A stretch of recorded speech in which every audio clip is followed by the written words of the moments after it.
I have two questions. What did you do before you started this film? And second, what is natural gas being used for, to the best of your knowledge? Yeah, well, and I know you said that they're trying to create new uses for it. Two very different questions. The first one is that I am actually a theater director, playwright of an international theater company, it's an international WOW company. We perform all over the world. We perform a lot in New York City. I've also made a previous feature film called Memorial Day, which was a narrative feature. We've never made a documentary before. This was just something out of necessity. But that's what I'm directing. Not it just wasn't like I was, a fishing tour guide and I wound up making movies. I've done this before, and in the middle of, although fishing tour guide would be a great job. Not in Gasland. It might be a good option. But in terms of natural gas, what is it used for? Home heating. It's used for electricity generation. It's used for cooking in your house. It's used to make plastics. It's used for fertilizer. There's like a lot of uses for it. A lot of it actually. I would go into these people's homes and their lives had been destroyed by this industry, and they'd have these packages from Walmart, like packaging, like a styrofoam cup or a thing that a bunch of muffins came in. And they'd take the muffins out, they'd take this big plastic thing and throw it in the yard and say, that's why our place is getting destroyed. Because natural gas is making that piece of plastic. And then just sit there and go crazy about that. So it's used for all sorts of things. And one of the most important... So the little drinking bottles you get, the water bottles that people drink. They make plastics out of it, yeah. And it's one of those rocket fuel also. Almost everything you have is some form of oil or gas in it. Yeah. Just to follow up on that question, I was interested in that huge list of chemicals they have. Glutaraldehyde? Yeah, it's a dental disinfectant. Yeah, so there's this cocktail of chemicals for what appears to be kind of brute force process. So just following up on that, you said everything's made of natural gas. You wonder if there's some sort of an alliance between the chemical company and the natural gas company. Well, what Halliburton did to put this invention in this process is the real difference between this kind of fracking and the industry likes to say, natural gas industry likes to say that we've been fracking for 60 years without incident. But the truth is that the old kind of fracking was like a last-ditch effort. When you had a dome, you'd flush some water down it and hope that it jiggled up something, and then, this is 9,000 pounds per square inch at 1,000 gallons per second with this incredibly complex chemical cocktail. That's what's new about this, and that it is those chemicals that have been refined by all these different manufacturing, like all the oil service companies like Halliburton, that makes it different. And, what are all the different chemicals for? Some of them are for biocides to kill whatever might corrode inside the pipe. That's what the glutaraldehyde is for. They use 600,000 gallons of glutaraldehyde per well. That's a dental disinfectant. It causes asthma. It also kills anything that it touches, so you don't want to drink it. And then other ones they'll put down to make it really slick, like this. Same hydraulic fluids they use in airplane engines to keep them from jamming up in midair, stuff like that. Here. A great movie, thank you. Thanks. So you went around the different places that had these that had natural drilling, fracturing going on, and found the people that had water problems and interviewed them. Now, how many on average, as you say, you guess as to a percentage in a certain area did you find did not have the same problem? Yeah, see, this is interesting. I didn't. The actual shoot for this film was incredibly fast because everywhere I went, I had my pick of people that were in trouble.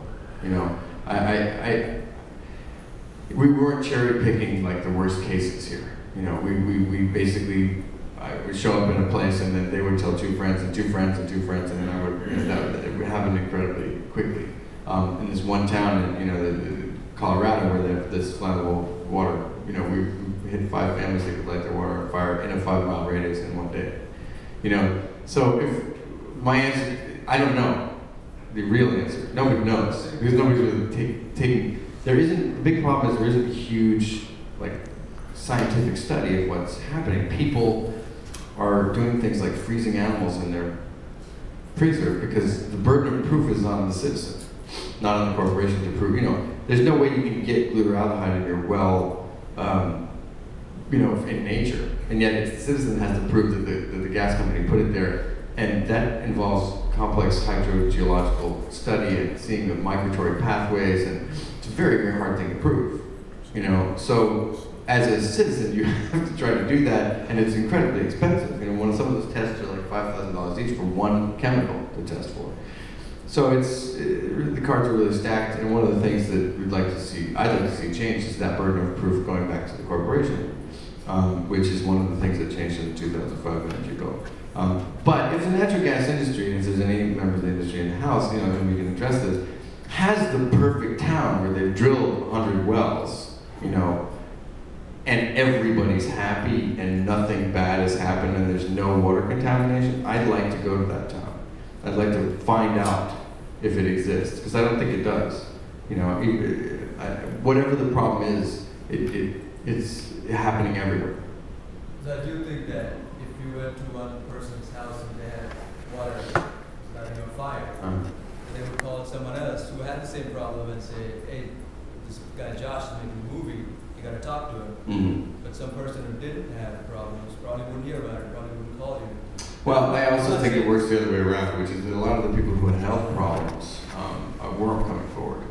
You know, it was only the most brave that actually were saying, this is what's going on with me. You know, and I ran into non-disclosure agreements everywhere. People who I couldn't talk to because they were in settlements and they couldn't speak. So I mean, it's a good point. But the problem is how many of these are you going to trade for? You know, I bet you the number of people who have problems outnumber the board members of these major oil companies. Yeah. Do you have any idea where the problem is taking place in the process? Is it in the runoff water? Is it in the ponds? Is it in the trucks dumping, you know, at night when they don't want to take it? It's all over it. You know, from people doing illegal dumping of this wastewater, which nobody can account for to faulty well casings that are perhaps creating a migratory pathway for these things, to the pressure under the ground that fracks upwards and those fractures leading into the aquifers, to the fact that when you separate the volatile organics off the water and the heater treaters, you're creating benzenes that are floating off into the air that's unregulated, to the fact that you have the condensate tanks that vent off, I mean, to the 1,100 truck trips per well. I mean, this whole thing from cradle to grave is problematic, you know? And this is why I came up with this analogy of the car. You know, if you have the cars have been improved and improved and improved and improved, you know, over 100 years. And now you have an enormous chain of responsibility there. This is like every single step of this could be the problem, from the pits, you know, which have leaky liners, to the way that they dispose of the pits. In a lot of cases, they'll just tear up the liner, bury it right there, and move on. So, you know, you're dealing with this much sort of toxicity. It's going badly along every stage. And one of the problems with the FRAC Act is it only addresses the Safe Drinking Water Act injection problems. It doesn't deal with anything with the air. It doesn't have anything to do with enforcement. So, I have two questions. The first is, with the water being infected the way we saw, what's happening to the food that's being grown and being watered by this? I don't know. You didn't see that at all? It's bad, sure. I mean, you know, organic farming is a huge industry in New York, huge. And the organic farmers are going crazy about what this is going to mean to their certification process. You know, because you have chemicals in the water, you have chemicals spraying all over the place. It's going to be very hard for them to remain organic.